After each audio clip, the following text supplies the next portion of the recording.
Montana Territory, 1879 to 1911. Montana Territory, January 14th, 1880, 3:15 in the morning.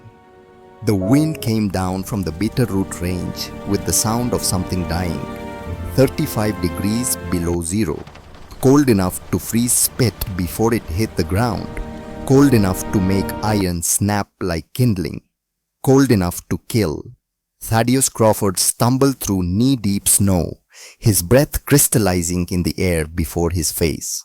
42 years old, built like a man who'd spent 2 decades working wood, strong hands, broad shoulders, and right now lungs that burned with every breath of air sharp enough to cut. 400 yards, that's how far he'd come from his own cabin. 400 yards that felt like 4 miles in cold that turned movement into agony. He could see the structure ahead, round, stone, 20 feet across. Everyone had called it foolish. He'd led the mockery himself, a Norwegian widow who thought she knew better than men with 15 years of frontier experience. He'd been so certain she was wrong. Now he was here to save her, to carry her and her boy back to his cabin before they froze in that stone tomb she'd built. He knocked, fist against heavy timber, the door she'd hung 3 months ago when every sensible person said she'd never finish before snow. Nothing. He knocked again, harder. His knuckles were already numb. The door opened. Heat hit him like a physical thing, a wall of warmth that made his face sting as frozen skin remembered what feeling meant. Ingrid Sorensen stood in the doorway, not huddled in blankets, not shaking. She wore a cotton work dress, simple, single layer, the kind of thing a woman might wear on a September afternoon. Her face wasn't pinched with cold. Her hands weren't trembling. Behind her, he could see her son Bjorn sleeping peacefully on a bed pushed against the curved stone wall. The boy wasn't buried under blankets, just one quilt, breathing slow and easy. "Thaddeus," she said. Her voice was calm. "You should not be outside in this cold." He stood there, staring. His cabin 400 yards away measured 12 degrees Fahrenheit at 2 in the morning. 12 degrees with a fire that he'd fed every 2 hours all night. He pulled the small thermometer from his coat pocket, held it up in the doorway, watched the mercury climb. 68 degrees Fahrenheit, not 12, not 20, not even 40, 68. How? The word came out broken. Ingrid stepped back. "Come inside, please, before you freeze." He entered. The interior surrounded him. A perfect circle, 16 feet across, walls so thick he could have laid down inside them. In the center a hearth, stone base, clay mortar. The remains of a fire that had died hours ago, nothing but ash. And everywhere, warmth, not fierce heat, just steady, gentle warmth radiating from the stone itself. He placed his palm against the wall. The limestone inner surface felt like sun-heated rock in July, just warm, alive with stored heat. "I light a fire in the morning," Ingrid said. "1 hour, maybe 2, then again in the evening. The stone holds what the fire gives, all night, all day. The heat has nowhere to go. It just stays." "How long since the fire died?" 10:15 last night. 5 hours, maybe more. 56 degrees. That's what the number said. 56 degrees warmer than his cabin. 56 degrees that separated dying from living. "My cabin," he said. 12 degrees. My daughter hasn't stopped shaking in 2 days. My wife's fingers are frostbitten from fetching wood. We're burning through 1.5 cords in 3 days. I have used 3/10 of a cord." The numbers hit him like a fist. Half a cord, but there's a cord and a half. 68 degrees versus 12 degrees. "I was wrong," he said. "Completely wrong. You could not have known. This is old knowledge. From my grandfather, from Norway." She poured water from a clay pitcher, not frozen, just water that behaved like water should. "Will you teach me?" The question came out raw, desperate. Ingrid met his eyes, gray, the color of stone. "Yes," But first you must understand why. Stavanger, Norway, spring 1856. Ingrid was 11 years old when her grandfather Jonas took her to the Steinbu. The stone shepherd's hut sat in the highlands above Stavanger. Round, thick-walled, ancient. "Come, Guta," he said. "Little girl, I will show you something. Inside darkness, cool stone, the smell of earth and time. Feel the wall," he said. She did. Cold, dense, heavy. Jonas built a fire, small, efficient, fed it for 2 hours, then let it die. They sat in darkness as embers faded. Feel the wall now. The stone was warm, radiating heat into the space. "Stone remembers," Jonas said. "Wood forgets. A wooden house, you must feed the fire always. Stop feeding the cold, returns in minutes. But stone holds what you give it, gives it back slow, patient, through the night. Stone is a partner. Wood is a slave that demands constant attention." She understood. The way children understand things that won't make full sense until life teaches them why. Why doesn't everyone build this way? Jonas was quiet. Because people forget. They choose what is fast over what is good, what is familiar over what is wise. And then winter comes, and they remember. Or they die. He looked at her. "My father taught me this. His father taught him. Back through generations. This knowledge is gift. But gifts can be lost if no one remembers to carry them forward." "I won't forget," she said. Jonas smiled. "No, Gutta, I don't think you will." Stavanger, Norway, January 18th, 1868. Ingrid was 23 years old when the coldest winter in 30 years came to Norway. Jonas was 73, living in town now, living in a wooden house. The cold came hard in early January. -20 Celsius, -25. Brutal. Ingrid visited him on January 16th. Brought firewood. The house was cold inside. Maybe 5 degrees Celsius, with a fire burning. "Your fire is too small, Bestefar," she said. "The wood will not last if I burn more. I have enough if I am careful." "I brought more wood. Use it." He smiled. Let her build up the fire. The house warmed. By the time she left, it was comfortable. "I will be fine, Gota," he said at the door. "Don't worry about old men." She hugged him. "I will visit again in 3 days." That was the last time she saw him alive. The night of January 18th was the coldest night of the winter. -30 Celsius. Jonas went to sleep around 9. The fire was burning well. But sometime in the night it went out. Maybe the wood burned faster than expected. Maybe he was too tired to check it. 73-year-old body needing sleep more than vigilance. By midnight, the house was freezing. By 3 a.m., 18 degrees Fahrenheit. By 6 a.m., 10 degrees. The wooden house with its thin walls and no thermal mass lost heat as fast as the fire lost flame.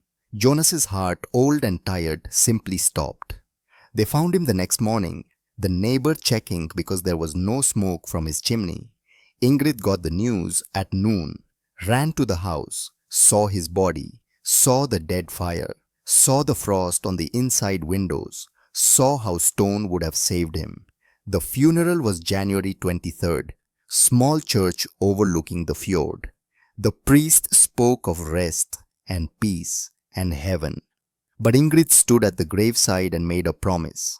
"I will never forget what you taught me," she whispered in Norwegian. "I will never trust wood alone. When I build my house, it will be stone. It will be round. It will hold heat the way the Steinbu holds heat. I will remember. For you, for the grandfathers before you, I will build in stone. I promise you this, Bestefar." The wind took her words, carried them away. Jonas was buried. The old knowledge was not. Ingrid carried it forward.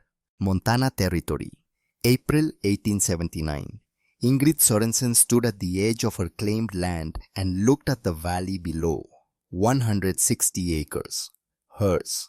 Her husband Niels had died in 1873 in a mining accident near Butte, crushed by a collapse. 3 men dead, 4 widows. 11 children. Ingrid had been pregnant, 28 years old. Norwegian immigrant who barely spoke English. Bjorn was born 3 months later, December 1873, the boy who would never know his father. For 6 years, she'd survived, worked, saved. Learned English slowly badly. Her reading was poor, her writing worse, but her speaking improved enough to get by. And always she remembered the promise. Stone, round, thermal mass. Now she had land, now she could build. Bjorn stood next to her, 6 years old, quiet child, serious. "We will build here," she said in Norwegian. Stone, like Bestefar, Jonas taught me. She'd already found the outcrop 3 miles south. Limestone and sandstone, dense, strong. The other homesteaders had been generous with advice. Build fast, build simple. Log cabin, 3 weeks, and you'd have walls and a roof. But Ingrid had survived Montana winter in a rented cabin that barely kept out the cold. Had watched Bjorn shiver through January. She would not do that again. Stone, round, the Steinbu principle for Montana.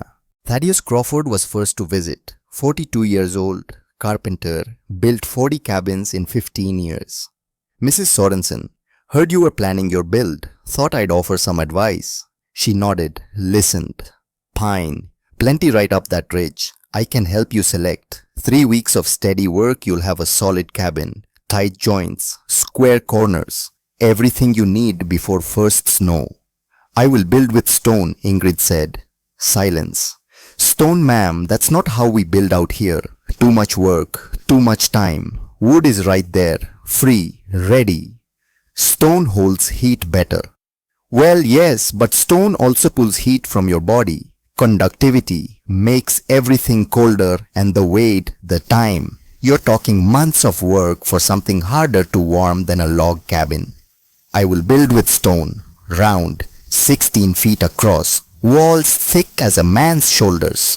Round." His voice changed, confused. "Mrs. Sorensen, corners are where you store things. A round house, you'll have no proper corners, and all that mass, you'll burn through wood trying to heat it. My grandfather built this way in Norway. It works." "This isn't Norway, ma'am. This is Montana. Different winters. Trust American experience." But she'd made her decision at a funeral in 1868. "I will build with stone." Thaddeus sighed. "Your choice, ma'am. But when the cold comes and that stone pulls every bit of warmth from the air, don't say you weren't warned." He rode away. Kind man. Wrong but kind. May through August. 1879. The work began with dawn. 3 miles each morning to the outcrop. Leading a borrowed mule with a sled. 200 pounds per load. She listened to test stone the way Jonas taught. Tap with a hammer. Listen for the ring. Good stone sank. Bad stone thudded. Sandstone for outer layers. Porous enough to insulate. Dense enough to have mass. 60 pounds per block. Limestone for the inner wall. Smooth, tight-grained, heat-absorbing. Bjorn came with her most days. Carried tools. Counted stones. 147 more. 148. "Why are we different more?" he asked one afternoon. She sat on a boulder, pulled him close. "We remember what others forgot," she said in Norwegian. "Your great-grandfather Jonas, he knew things about stone, about heat, about surviving winter. He taught me. He made me promise to remember." "What did he teach you?" "That stone remembers, that wood forgets, that if you build right, you can be warm in winter." "Really warm." She touched his face. "This house will be different. You will not shiver, but it takes time. Can you be patient?" "Yes, more." By July, she'd hauled enough to begin. The foundation, a perfect circle, 16 feet diameter. She measured with rope and stakes. The old method, walk the circumference marking as you go. The hole went down 18 inches, deep enough to anchor against frost heave. She began to stack. The neighbors came to watch. Silas Foster brought his wife Clementine and their children. James 4, baby Ellen 18 months. That's a lot of stone, Silas said. How high you planning? 7 feet to the roof line. And the walls? 24 inches at the base, 18 at the top. Silas calculated. That much stone, it's going to take a powerful fire to heat. It will take a good fire the first time, but then the stone holds the heat, like a pot holds soup. Stone gives back warmth all night. Silas glanced at his wife. The look married people share when they think someone is wrong but don't want to say it unkindly. Mrs. Sorensen, cold here gets to 30-40 below. That kind of cold takes constant fire.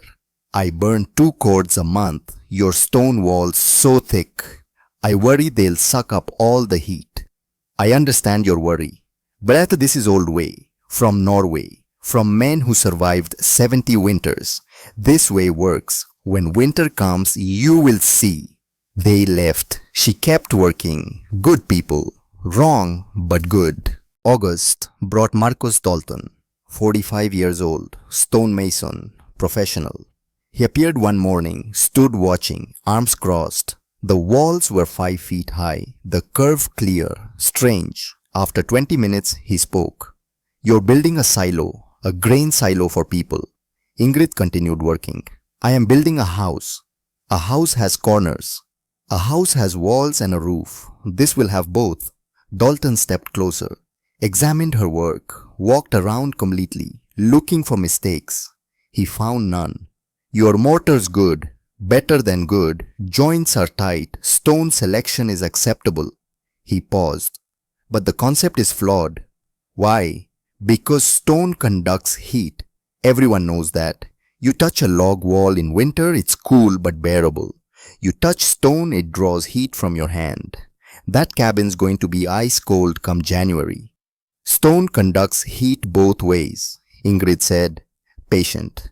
It takes heat from your hand because stone is cold. But if the stone is warm, heat flows from stone to air, from stone to you all night. If the stone is warm, you're talking about heating 4,000 pounds of rock. Do you understand how much wood that takes? At first, yes. But once warm, it stays warm. Stone holds heat. Then you only maintain. The mass is liability, Mrs. Sorensen. It'll suck up every BTU and leave you freezing. No. Mass is asset. Stone remembers heat. I've lived in stone house in Norway. I know it is true. Dalton shook his head. Lady, I've worked stone for 20 years. You're making a beautiful, perfectly round conductor of cold. I hope I'm wrong, but I'm not. He left. She kept stacking. The mockery started gently. Roundhouse, the children called it, making circles with their arms, laughing. At the trading post, men talked. Widow Sorensen building a stone circle.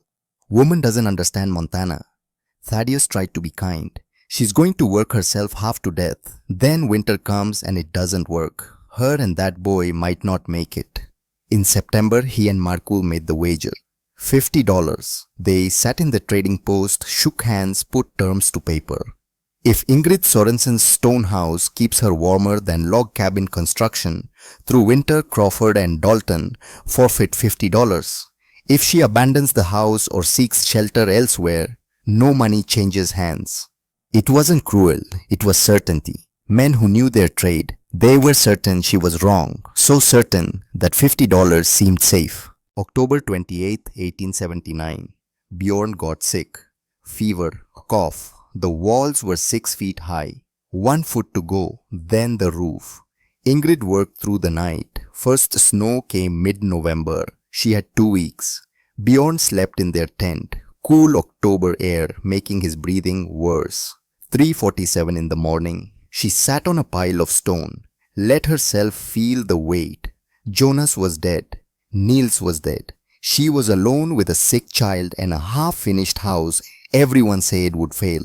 Maybe they were right. Maybe she was wrong. Maybe memory wasn't enough. Maybe she'd gambled her son's life on pride. The doubt hit hard. 4 in the morning doubt. When you're exhausted and scared.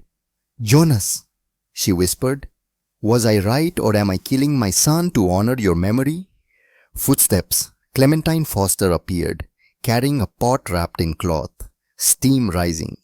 Broth. For the boy. She paused. My great-grandfather was Norwegian, from Bergen. He told stories about stone houses in the mountains, how they stayed warm when wooden houses froze. Said his uncle survived a blizzard in one. 3 days, no fire. The stone alone kept him alive. She smiled. I thought they were just old man stories. Now I wonder. Ingrid took the pot. Thank you. My great-grandfather was the most stubborn man in his family. Stubborn got him through things that should have killed him. She turned to leave. You'll finish in time. I believe that. And I think you're right. I think stone remembers. She left. Ingrid fed her son broth, went back to work. The doubt didn't disappear, but it lost its grip. The walls reached 7 feet on November 1st. November 3rd, the roof went on. Lodgepole pine rafters, 14 of them, converging at center. Smoke hole 18 inches. Sod insulation 6 inches thick. November 3rd, 1879. The round stone house was complete. 8 days later, first snow fell. 43 log cabins stood in the Bitterroot Valley. Proven, tested, certain.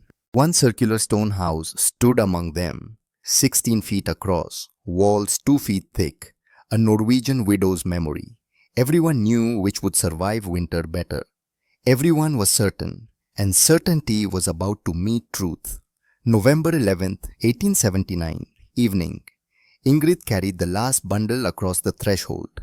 Blankets, clothes, the few possessions a widow and her son owned. Bjorn followed with his wooden horse carved by his father. The interior waited, empty, circular, walls curved like arms. She'd built furniture, simple pieces, a bed following the curve, a table, 2 chairs, everything adapted to geometry without corners. The hearth sat in the exact center, 8 feet from every wall point. Perfect. Bjorn stood in the middle and turned slowly. It feels different more. How different, like being inside something alive. She understood. The curve did that. Not a box forced into being, but something that had grown from earth itself. Help me with the fire. They built it together. Kindling first, dry pine shavings, then larger pieces, split lodgepole. She lit it at 6 in the evening. Watched flame take hold. The stone was cold. Weeks of November had chilled it to 40 degrees. The fire had to overcome that, had to heat 4,800 pounds of stone from cold to warm. This was the test everyone said would fail. She fed the fire steadily, not roaring blaze, just good hot consistent flame.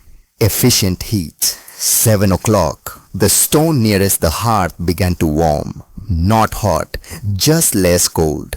8 o'clock, warmth spreading. The limestone 3 feet from fire was noticeably warmer, still drawing heat, but accepting what flames offered. 9 o'clock, the house had changed. The air felt different. The stone was radiating now, not just absorbing, giving back. 10 o'clock, Bjorn had fallen asleep. No blankets over him yet, just lying in the ambient warmth. His breathing was clear. The cough that had plagued him was gone. 11 o'clock. Ingrid let the fire die down. She was tired. 2 months of 12-hour days, hauling stone. She pulled her thermometer. Glass tube, mercury, 62 degrees Fahrenheit. 5 hours of fire. The stone house had reached comfort, not blazing heat. Just genuine, livable warmth. She lay down next to her son, pulled a single quilt over them both. Outside, November wind rattled through the valley. 30 degrees, cold but manageable. Inside the round stone house, mother and child slept warm. The thermal mass, they doubted the geometry, they'd mocked, the Norwegian memory, they'd dismissed. All working exactly as Jonas said it would. Stone remembering heat, holding it, giving it back through dark hours. November through December, the pattern established itself. Ingrid woke at 6:30 each morning. The cabin had cooled overnight. Not dramatically. The stone gave back warmth slowly. By morning, 54 degrees. Cool but livable.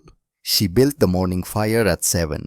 Smaller than the first night. The stone was already warm at its core. Just needed topping off. 1 hour of flame, sometimes 90 minutes. By 9:68 degrees, the fire died. She let it. The stone held what she'd given it. Evening fire at 6, 2 hours of burn, sometimes 3 if weather turned bitter. By 8:30, 70 degrees. Bjorn played in shirt sleeves. Fire out by 9, stone radiating, temperature holding through night. Total wood consumption, 4/5 of a cord per month. She kept careful record, marked each piece burned, tracked in a notebook, not because she expected anyone to care, but because Jonas taught her that knowledge without documentation was just story. Numbers. People had to believe. December 8th, Thaddeus Crawford rode past, saw no smoke from her chimney. Middle of the day, 22 degrees outside. He stopped, knocked. Ingrid opened. Warm air escaped around her. Mrs. Sorensen saw no smoke, wanted to make sure everything's all right. Everything is good, thank you. He could see Bjorn sitting at the table drawing, see no fire burning.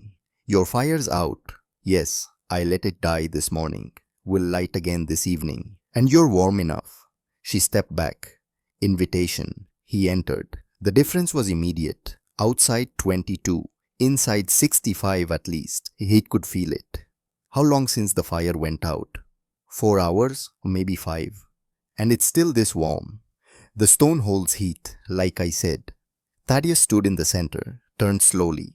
The walls weren't just barriers, they were storage, batteries, holding energy and releasing it at a rate that matched human need instead of fire's hunger. My cabin, when the fire goes out, we're back to freezing in an hour, 2 at most.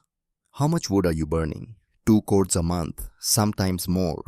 2 cords. She was using less than half, keeping warmer, breaking every rule he knew. I should go. Not angry, just unsettled. His expertise quietly disproven. You're welcome anytime. When the real cold comes, you will see even more difference. He left, rode towards Stevensville. Behind him, the round stone house sat, no smoke rising. Just thick walls holding summer's warmth through winter's siege. December 15th. Silas Foster's son James, 4 years old, developed a cough, the wet kind that rattled. In a cabin that never got above 45 degrees, sickness had room to grow. Clementine wrapped the boy in blankets, kept him near fire, did everything a mother could do, but the cabin betrayed them. The constant marginal warmth that was better than freezing but worse than comfortable wore on small bodies. She mentioned it to Ingrid at the trading post. James isn't recovering like he should. The cough stays. I think the cold doesn't let him fully heal. How warm is your house? 40, maybe 45 degrees most of the time. Silas is already burning through wood faster than he'd like. Ingrid thought about her cabin, about Bjorn sleeping in shirt sleeves, about warmth that didn't require constant vigilance. Bring him to my house tomorrow for the afternoon. Let him be warm for a few hours. It might help. You're sure? Yes. Next day, Clementine carried James 3/4 of a mile, knocked on the round stone door, entered warmth that made her gasp. Dear Lord, it's like June in here. James stopped coughing. Within an hour, his breathing eased. 2 hours he was playing with Bjorn, building with wooden blocks, moving like a child, not fighting his own lungs. They stayed 4 hours. When they left, James was better, not healed, but better in ways cold cabins don't allow. Thank you, Clementine said at the door, meaning more than words could hold. Bring him any time. Warmth is not mine to hoard. After they left, she added a note to her journal. December 16th. Foster boy stayed 4 hours. Breathing improved. Temperature matters for healing. Stone house provides what wood cannot. Documentation, evidence, things that turn story into fact. December 28th. The weather changed. Old-timers noticed first. Men who'd survived 20 Montana winters, who'd learned to read sky and pressure. Big cold coming, worst in years, maybe decades. The barometer in Stevensville dropped. Steady decline. Arctic air moving south, cold that lived in Canada coming to visit, coming to test, coming to kill. Families checked wood supplies, calculated days of burn against days of winter remaining. Thaddeus Crawford made 8 cords, solid supply, but if this cold stayed long, 8 cords might become marginal. Marcus Dalton had 7, manageable if cold didn't last more than a week or two. Silas Foster had 6. He'd started with 8, but James's sickness meant more fire. Wood going faster than planned. Ingrid Sorensen had 4 cords. Everyone knew she'd run out. Simple mathematics. 4 cords might last 5 months of normal winter. But this cold was different. Widow's going to freeze, Marcus said. Not cruel, just factual. 4 cords won't be enough. That stone house is going to eat through wood. No one argued. They'd all done the calculation. They'd see who was right in January. January 10th, 1880. The new year arrived with clear sky and dropping temperature. New Year's Day, 10 degrees. Uncomfortable but manageable. January 10th, 5 degrees. January turned 0. Families adjusted. More wood on fires. More layers. More huddling near hearths. The round stone house maintained 68 degrees. Ingrid's wood consumption increased slightly. 3 fires per day instead of 2. But not dramatically. January 5th, minus 5 degrees. Crawford's family began sleeping in one room, all together, sharing body heat. The rest of the cabin dropped below freezing, focused everything on one space they could keep marginally warm. His daughter Anna, 7 years old, asked why they couldn't sleep in their own rooms anymore. "Because it's too cold, sweetheart," Temperance Crawford said. "We stay together, we stay warmer." Anna didn't argue, but her eyes held the look of a child learning adults don't always have control. January 7th, minus 10 degrees. Silas Foster's wood supply dwindled. 6 cords had become 4. At this rate, he'd run out by late February. He sat with Clementine after the children slept, did the calculation out loud. "We're burning a cord every 10 days. 4 cords left.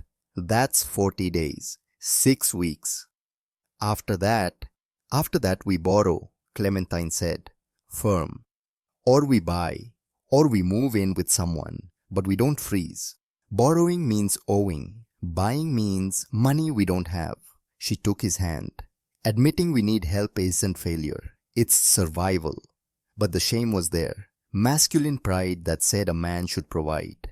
January 9th, minus 15. The cold had weight now. Presence. Not just absence of heat. Active force. Pushing against walls. Finding gaps. Punishing error. Marcus Dalton woke at 2 in the morning to feed his fire. The cabin had dropped to 32 degrees. Freezing. Despite the fire that had burned all evening. His 3 children slept in one bed, all their clothes on. Quilts piled, breath visible even there. He added wood, watched flame catch, felt minimal warmth push back minimal cold. 7 cords had become 5. At this consumption, maybe 35 days left. And the old-timer said the real cold hadn't even arrived yet. January 10th. Minus 20 degrees, the last day of merely brutal cold. The day before the cold that would make everything before it seemed gentle. Ingrid made her usual fires. Morning, midday, evening. The stone house held 66 degrees. Beyond played, drew. Existed without suffering. Her wood consumption was up. 0.9 cords for the month, slightly more than before, but still less than half what neighbors burned. She made note in her journal.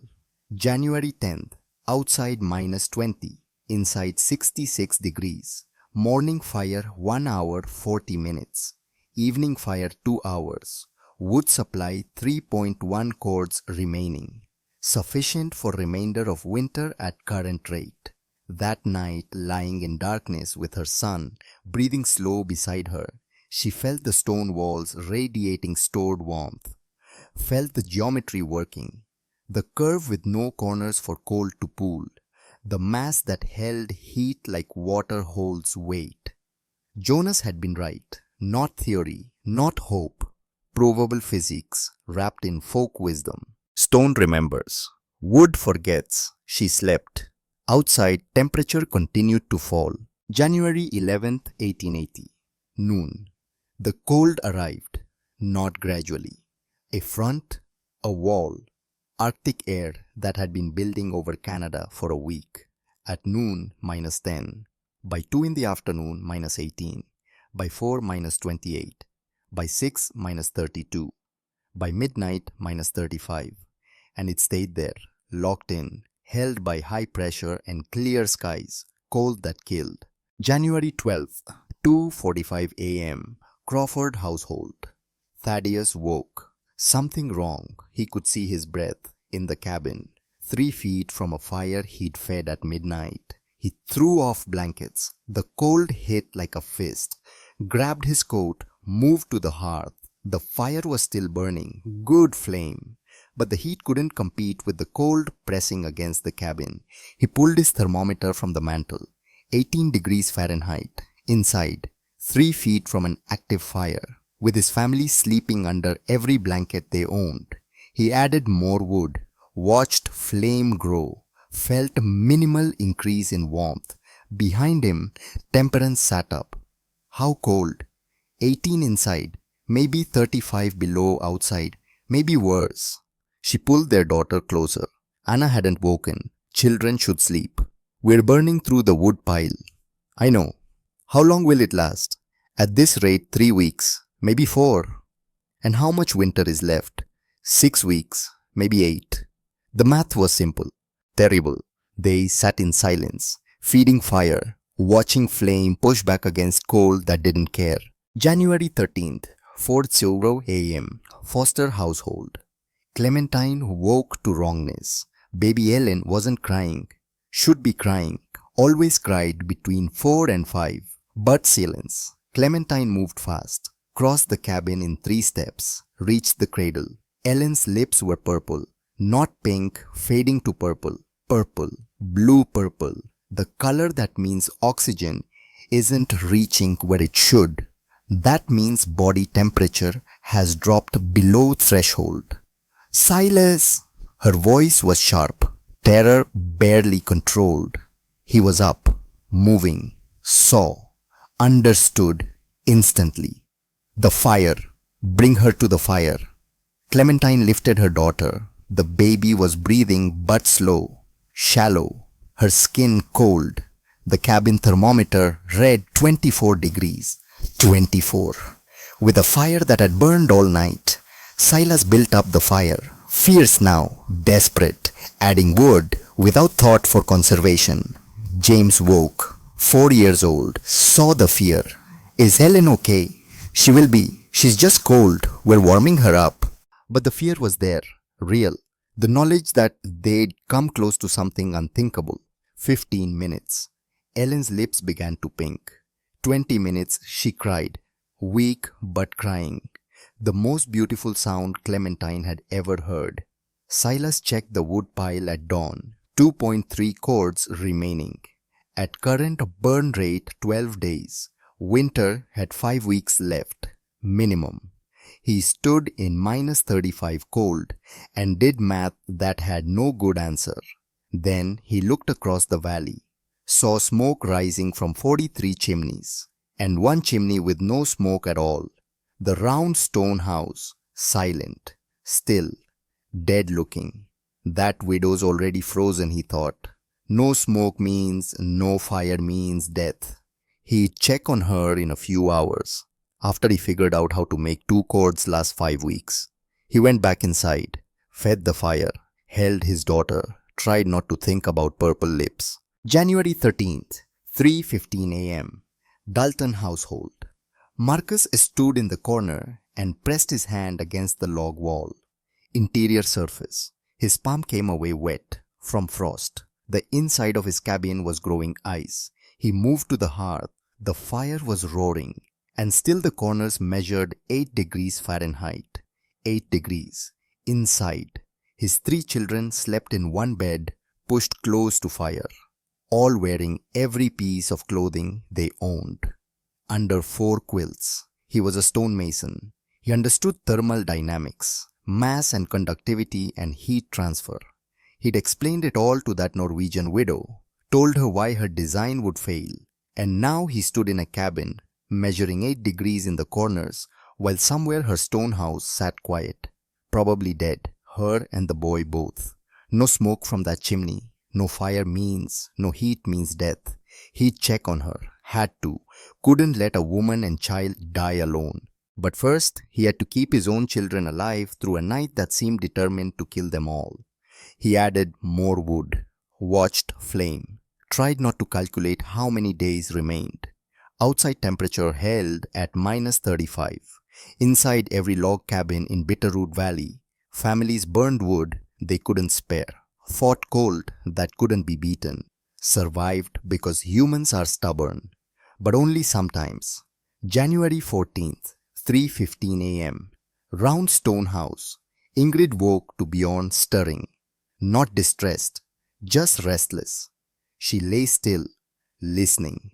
The silence was complete. No wind against walls, no creak of timber, just quiet. The deep quiet of stone that doesn't complain. The fire had died at 10:15 the night before, 5 hours ago. She tracked it as experiment, wanted to document. How long would stone hold? She rose, pulled her cotton dress over her night shift. No need for wool, no need for coat.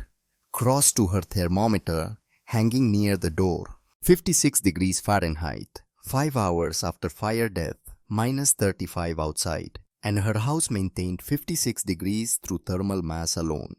Through geometry, through Norwegian memory. She moved to the hearth, began the morning routine. Kindling, small wood, patient building, no rush. The flames caught, grew. Within 30 minutes, temperature began climbing. Within an hour, back to 68. She checked her wood supply. 3 cords remaining. More than enough. At her current rate, 2 months of winter left in that pile. Margin. Safety. Bjorn woke, stretched, climbed down in his nightshirt. No shivering, no hurry to dress. Is it very cold outside more? Very cold, 35 below, maybe more. But not inside. No, not inside. He accepted it, the way children accept things that work. A knock came at the door. Hard, desperate, emergency. Ingrid moved fast, opened. Silas Foster stood there, carrying Clementine, his wife's eyes half closed. Barely conscious, in his arms wrapped in blankets, baby Ellen, her lips still faintly purple. Please, Silas said. The word broke. Please help them. Ingrid didn't hesitate. Come in, hurry. Heat hit them like salvation. Silas stepped through, carrying his unconscious wife and half-frozen daughter into warmth that seemed impossible, into 68 degrees against -35 reality. He stopped, just inside, breathing, feeling heat wrap around them, feeling Clementine stir as her body registered safety. Put her by the hearth, Ingrid said, already moving, already thinking 3 steps ahead. Silas lowered his wife to the floor near fire. Gentle, hands shaking not from cold now but from aftermath of terror. Baby Ellen made a sound, not quite a cry, more like a question. Let me see her, Ingrid said. Silas handed over his daughter. Watch this Norwegian widow unwrap blankets with practiced hands. Check breathing, check color, check all the things that separate alive from dead. Her lips, how long have they been purple? Found her like that at 4, maybe 4:15. Been holding her by our fire since then. Been trying to... His voice broke. Shh, you did right. You brought her here. That was exactly right. Ingrid positioned Ellen closer to the hearth, not dangerously close, just where radiant warmth from stone and fire could wrap around small body. Clementine's eyes opened, focused. Saw her daughter, saw Ingrid, saw stone walls curving around them. Where? You're safe, Silas said, kneeling beside her. We're at Mrs. Sorensen's house. You're safe. Bjorn appeared from the sleeping area, 6 years old, serious-faced, watching, understanding enough to stay quiet. 15 minutes passed. Ellen's lips began to pink, not quickly, just gradual return of color. That meant circulation was working, that body temperature was rising. 20 minutes, Ellen cried. The sound made Clementine sob, made Silas close his eyes and breathe, made Ingrid nod once, satisfied. The cry of a baby who was cold and hungry meant alive. "She'll be fine," Ingrid said. "Both of them will be fine." Silas looked at her, at this woman he'd dismissed, at this widow who'd built something everyone called foolish. "I'm sorry," he said, raw, honest. "I'm so sorry. We laughed. We thought you didn't understand. We thought—" He gestured at the walls, at the warmth, at the proof. "We were wrong, completely wrong. You could not have known. This is old knowledge. Your people forgot. Mine remembered. That is not moral failing, just different history." She stood, moved to her kitchen area, began making tea. Water that wasn't frozen. Simple miracle of temperature above 32 degrees. "How long has your fire been out?" Silas asked, looking at the hearth, at flames that were modest, recent. "Since 10:15 last night." He stared, did the calculation. 5 hours. 5 hours with no fire, and it's still. He pulled his thermometer from his coat pocket, held it up, watched mercury climb, 68 degrees. "My cabin is 24 degrees. With a fire I fed all night. That's consuming wood like—" He stopped. "How is this possible?" "Stone holds heat. Mass stores energy. The fire warms the stone. The stone warms the air. All night. All day. It gives back what I give it. Your wooden walls, they are thin. They have no mass. Heat passes through like water through a sieve. But stone is thick, dense. It traps heat, holds it, releases it slow." Another knock, harder. Ingrid opened the door. Thaddeus Crawford stood there. He'd come to check on Silas, saw tracks, followed them expecting to find refugees in a structure probably just as cold. Instead, warmth poured out like visible force. His mouth opened, closed. No words came. "Come in, Thaddeus, before the cold takes you." He entered, saw Silas holding his wife and daughter near fire, saw the interior warm and comfortable, saw his world reshape itself. He pulled out his thermometer, held it up, watched it climb to 68, then pulled out the paper he'd written on 2 hours ago. His cabin measurement, 12 degrees Fahrenheit. 56 degrees, he said, voice flat, shocked. 56 degrees warmer than my cabin, with less fire, with less wood. He looked at Ingrid. "How much wood have you burned since the cold came?" 3/10 of a cord, maybe a little more. "I've burned a cord and a half in 6 days. The numbers sat between them. Undeniable. Damning. My daughter hasn't stopped shaking in 2 days. My wife's fingers are frostbitten from fetching wood. We're burning through our supply so fast that I'm calculating whether we'll make it to March." He paused. "And you're standing here in a cotton dress like it's spring. I did not build this to prove you wrong. I built it to keep my son alive, to honor my grandfather, to remember what worked. But we are wrong, all of us. Every cabin in this valley, everything we think we know is insufficient. Not wrong, just incomplete. Wood cabins work, they keep people alive, but stone works better. That is not judgment, just fact." January 14th, 2 p.m. Marcus Dalton arrived with tools. He had heard. Silas's family at the round stone house. Warm, safe, impossible warmth. Marcus brought measuring tape, notebook, thermometers, the tools of a man who needed proof. Ingrid let him in, let him measure, let him document. Marcus worked methodically. Wall thickness at base 24 inches, at roof line 18 inches. Interior diameter 16 feet exact. Distance from hearth to wall at all points 8 feet. Variation less than 2 inches. Perfect radial symmetry.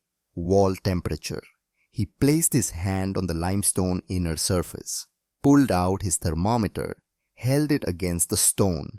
66 degrees. The stone itself was warm, radiating, Giving back stored energy. The thermal mass, it's a battery.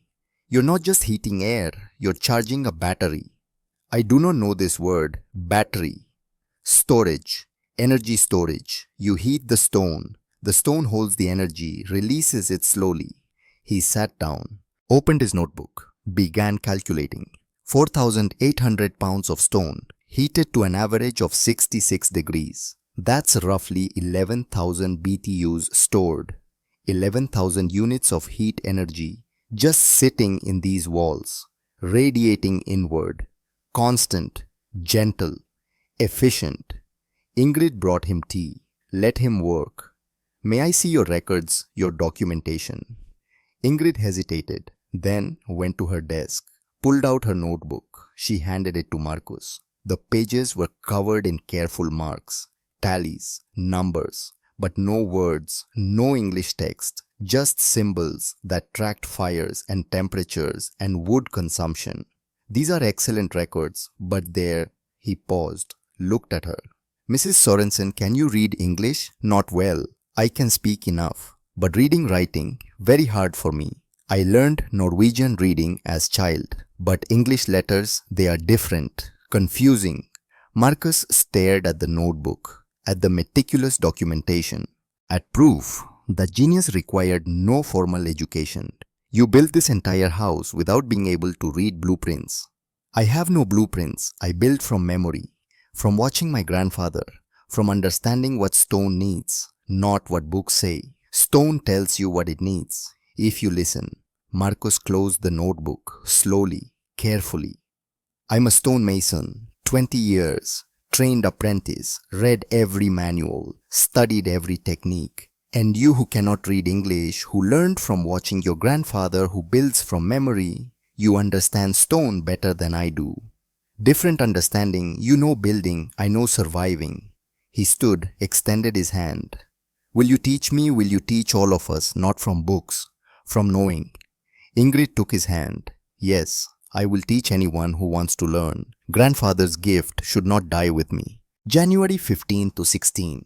They came in small groups, families who'd heard, who needed to see, who brought thermometers and notebooks and humble willingness to learn. 11 families over 2 days, entering the round stone house like pilgrims and finding proof of physics. Ingrid explained in simple terms, folk wisdom wrapped around scientific truth. Stone is like clay pot. You heat clay pot on fire. You remove from fire. The pot stays hot, gives heat to whatever you put inside. Stone is same, but bigger, much bigger. Pot around you instead of you around pot. Why round? No corners. Cold likes to hide in corners, likes to pool where walls meet. But round has no corners. Heat spreads equal to all walls. No dead places, no cold hiding. Why center hearth? Distance. Fire in corner heats one wall very much, other walls very little. Fire in center heats all walls same. 8 feet to every wall. Equal, fair, efficient. She drew diagrams in flower spread on her table. Circle, center point, radiating lines, simple geometry. Dead air in thick walls. Air that does not move cannot carry heat away, like blanket. Wool traps air, air traps heat. Stone walls thick enough to trap air between outer and inner surface. Heat tries to escape, but air says no. They understood, not perfectly, but enough. Enough to see this wasn't magic, wasn't luck, was just old knowledge applied correctly. How much did it cost? Stone was free. I collected myself. Labor was mine. Clay for mortar was $3. Lime for mortar $2. Tools I borrowed. Wood for roof $8. Total maybe $13 for materials. Someone laughed. Not mockery, surprise. My log cabin cost $47 in materials, plus hired help and fuel. How much do you spend on wood each winter? Silence. Finally Thaddeus spoke. $40, maybe $50 if I cut it all myself. I will spend $15 on wood this winter, maybe $18. If the mathematics were simple, brutal, undeniable, $13 to build, $35 saved each winter on fuel, paid back in 4 months. January 19th, the cold broke, not gradually, same way it came, front moving through, Arctic air retreating north, temperature climbing from minus 35 to minus 10 to 0 to 15 degrees above. 15 felt like summer, like blessing. Families emerged from cabins, haggard, depleted, wood supplies diminished, children pale, adults exhausted, but alive, stubbornly alive. That evening, a meeting at the Stevensville Trading Post, unofficial, just men who needed to talk. Thaddeus Crawford stood, pulled out a folded piece of paper. The wager, September signed, $50 to prove Ingrid Sorensen wrong. I was wrong, completely wrong. This wager was made in certainty, in confidence that 15 years of experience meant understanding. But experience without questioning is just repeated mistakes. He pulled out $50, placed it on the table. This belongs to Mrs. Sorensen, by terms of the wager, by simple justice. No one spoke. Then Silas Foster stood. She saved my wife, my daughter, took them in without hesitation, without judgment, without reminding us we'd laughed at her. She's a better person than I deserve. Marcus Dalton stood. I told her stone conducts cold. I told her she'd built a tomb. I was certain, so certain that I wagered money on her failure. I owe her 50 as well. And more than money, I owe her the humility to learn. The money sat there, $100, small fortune. Someone should take it to her. We all should. January 20th, morning. 12 men arrived at the round stone house, carrying $100, carrying pride swallowed, carrying readiness to learn. Ingrid opened the door, saw them, understood. The wager, Thaddeus said, extending the money. You won, fairly, completely. She looked at the bills, looked at the men, pushed the money back. Keep it. Ma'am, the bet was clear. You won. I did not build this house to win money. I built it to keep my son warm. The wager, I did not agree to it. You made it between yourselves. But you earned it. You proved us wrong. No, I proved Jonas right, my grandfather. He earned this knowledge through 70 years of Norwegian winters. I just remembered what he taught. Use it to buy stone for your families. Use it to build better. That is worth more than me having money. The men stood in silence. Then Marcus spoke. Will you teach us properly how to select this stone? How to build round? How to do this right? Yes, I will teach anyone who wants to learn. This knowledge should not die with me, should not stay locked in one house while others freeze. When do we start? When snow melts, when spring allows building. I will teach you everything Jonas taught me. Spring 1880. The snow released Montana in late March. By April, ground was workable. By May, building season opened. 12 families requested help.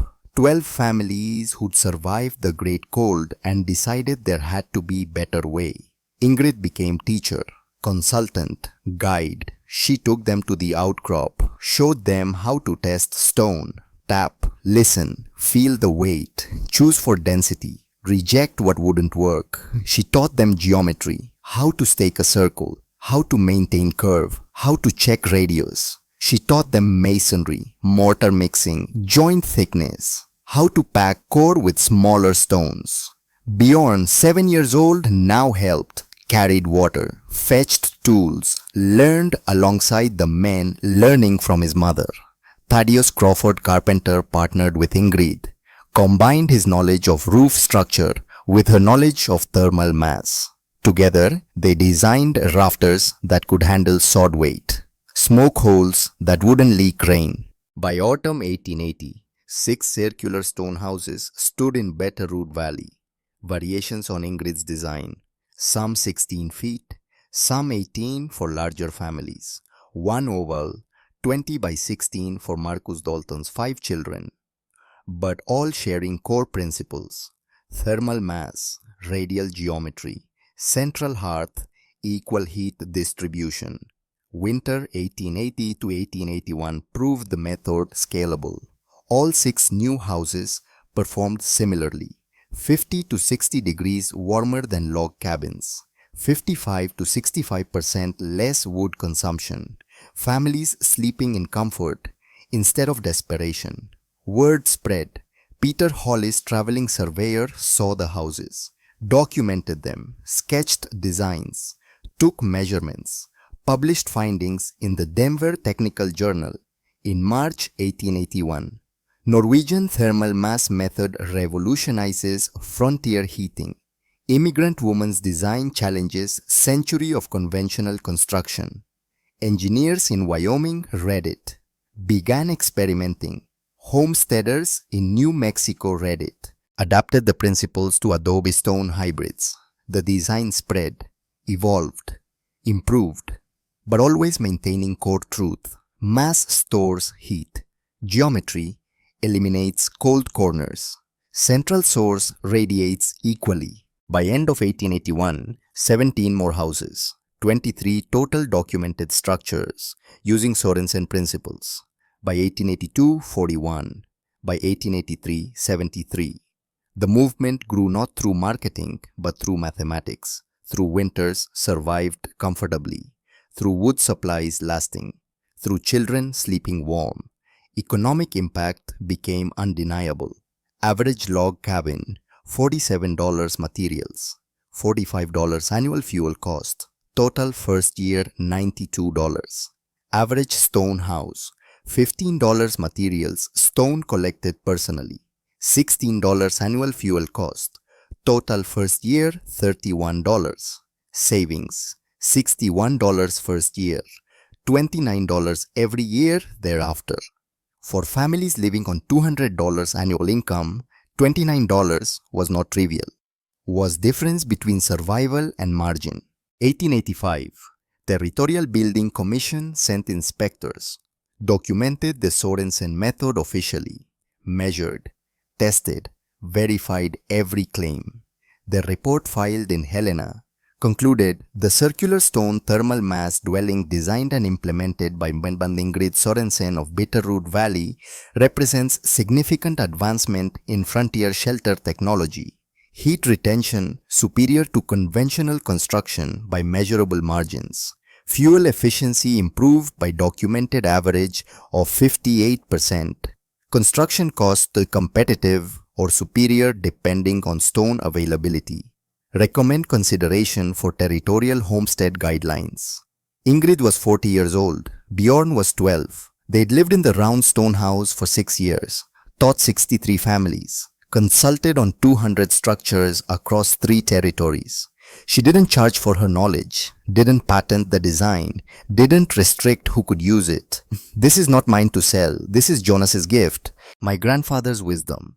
It belongs to anyone cold enough to need it. The years passed. Bjorn grew, learned his mother's trade, became teacher himself. Ingrid aged the way people age when they've worked hard and slept well and known they've done something meaningful. Gray hair, weathered hands, eyes that still saw clearly. She lived alone after Bjorn married in 1892. He built his own stone house 3 miles away, raised his children there, visited his mother weekly, made sure she had firewood. The round stone house required little. The stone walls, now 30 years old, still held heat like they had from the first day, still radiated warmth through winter nights, still proved season after season that Jonas had been right. Stone remembers, wood forgets. February 7, 1911, Ingrid Sorensen woke in the darkness. The stone walls radiated their familiar warmth. The house she'd built with her own hands 32 years earlier still keeping her safe, still keeping her warm. She was 66 years old. Her body was tired. Ready, she thought of Jonas, of the Steinbu in Norwegian highlands, of the promise she'd made at his funeral. I will never forget, she'd kept that promise. For 43 years, she closed her eyes. The warmth surrounded her, stone holding heat, holding her. She slept and didn't wake. February 10, 1911. The funeral was attended by 300 people, families who'd learned from her, children who'd grown up in houses their parents built following her guidance. Thaddeus Crawford spoke, 83 years old now. I was wrong about Ingrid Sorensen, wrong about her design, wrong about what worked. Ingrid taught me that expertise without humility is just arrogance, that knowledge requires questioning, that the person who seems foolish might be the only one who's wise. Marcus Dalton spoke, 86. She could have gloated, could have charged money for teaching, could have made us pay for our mockery. Instead, she taught freely, shared generously. She showed us that true mastery is humble, that true wisdom is patient. Bjorn spoke last, 38 years old. My mother couldn't read English well, couldn't write it, had no formal education in engineering or physics. But she understood stone, she understood cold, she understood survival. She taught me that genius doesn't require education, that wisdom doesn't require books, that the most important knowledge is the kind that keeps you alive.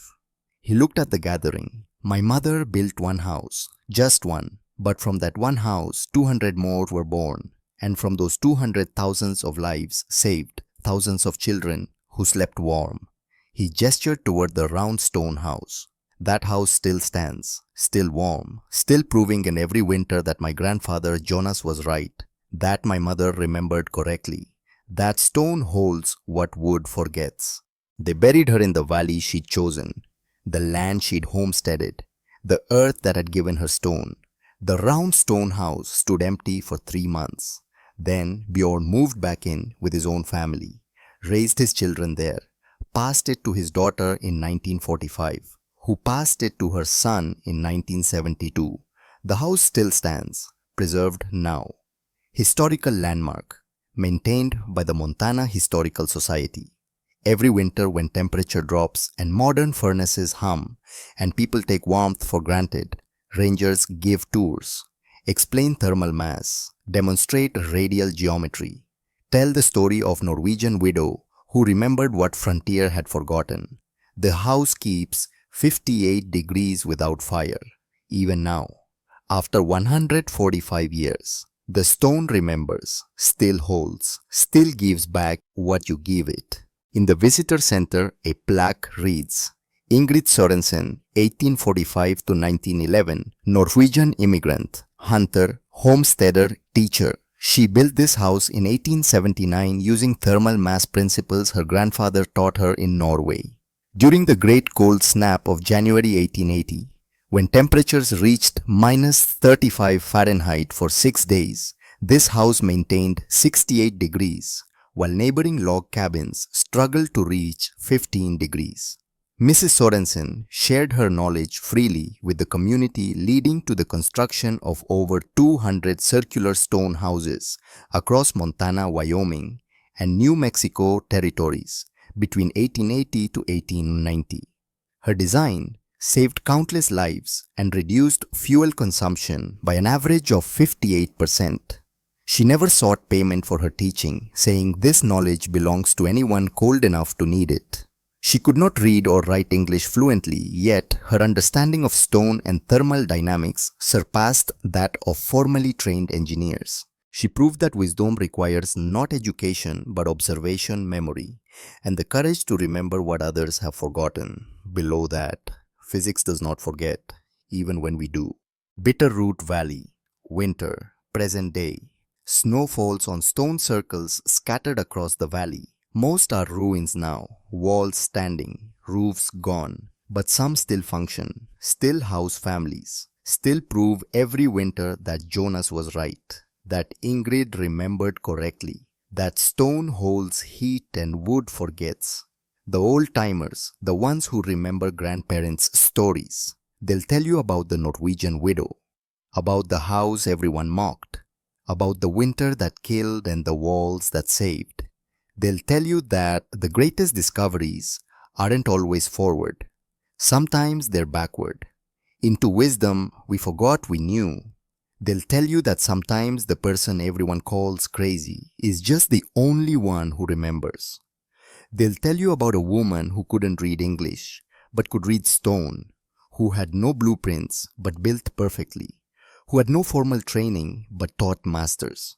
And they'll tell you as snow falls, and wind howls, and Montana winter does, what Montana winter does, that the round stone house kept 55 degrees more warmth not through innovation, but through memory, through a promise made at a funeral, through a grandfather's gift carried across an ocean, through a woman's stubborn refusal to forget, and that made all the difference. Stone remembers.